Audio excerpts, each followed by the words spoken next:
Welcome back to Metro Voices and our special program on Colorado's housing market. I'm Wendy Brockman.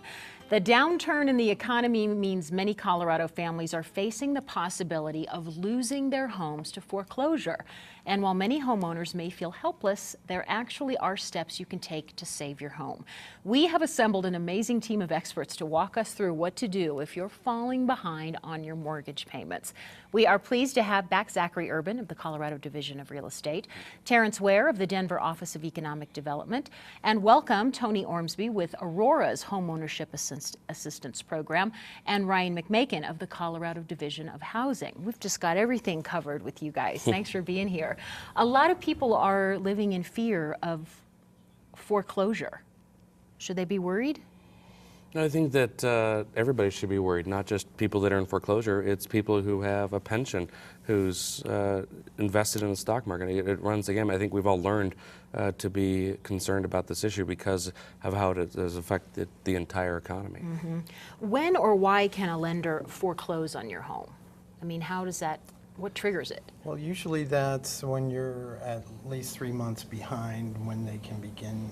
3 months? Yeah, you're into the fourth month. 3 full months behind, and that's usually when a lender could initiate.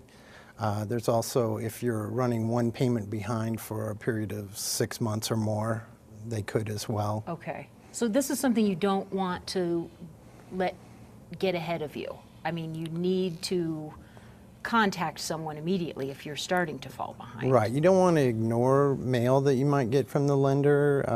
When something happens tragically or illness-wise, it's better to not ignore it. Open the mail and think about who you should call to get help. Who should you call? What do you do? Your lender primarily. I think your point Start is there. Be proactive. Yes. You know, if you know better than anyone what your circumstances are like, so contact your lender or establish that relationship immediately.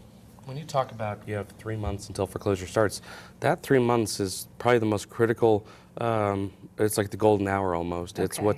It's what's going to give you that chance to work with your lender. If you wait till 3 months and then you call your lender, you've wasted 3 months that could have been used communicating and negotiating with your lender.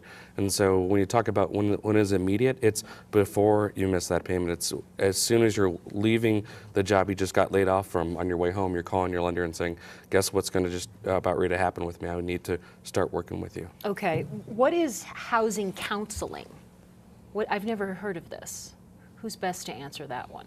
Well, as a housing counselor, our job is to help improve your overall housing situation, whether that's moving from rentals into ownership or preventing foreclosure.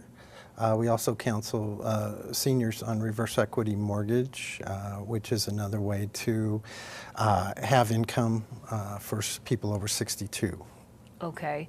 So Ryan, how do you find a reputable counselor? Well, a good place to start is always the Colorado Foreclosure Hotline. The hotline is set up in such a way where it will connect you to the counselors at your local housing counseling agency. Okay. And so all the counselors associated with the hotline are all HUD approved. They're with HUD approved housing counseling agencies.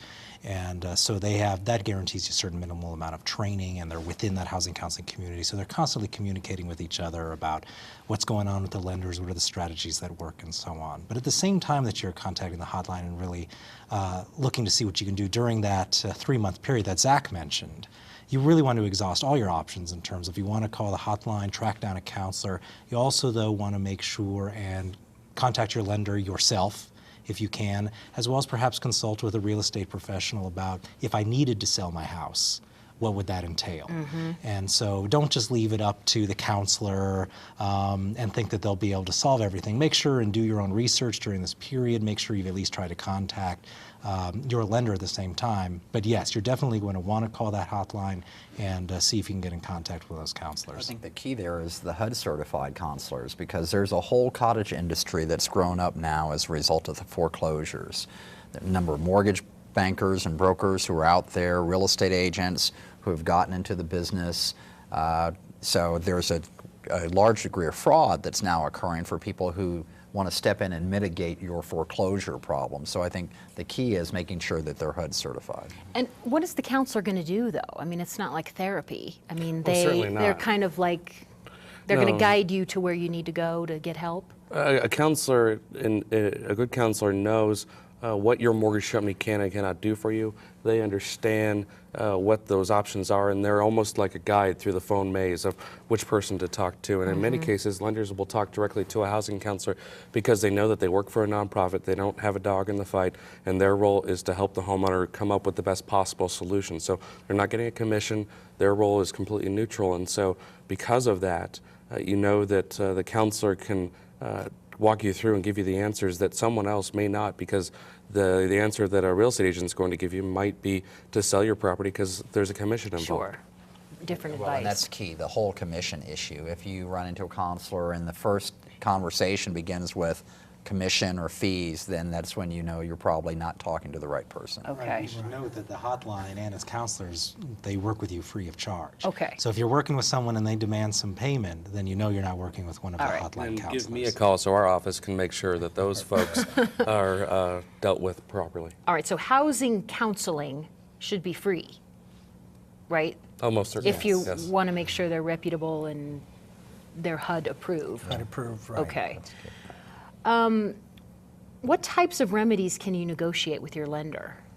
Well, right now, we are concentrating on mortgage modifications because there was a lot of bad loans made with high interest rates, adjustable rates, and that kind of thing. So the lenders are willing now to take a look at the situation and modify the loan if need be to keep the client in the property. Okay. What about the bailout from the federal government? Is that maybe creating some false hope for people?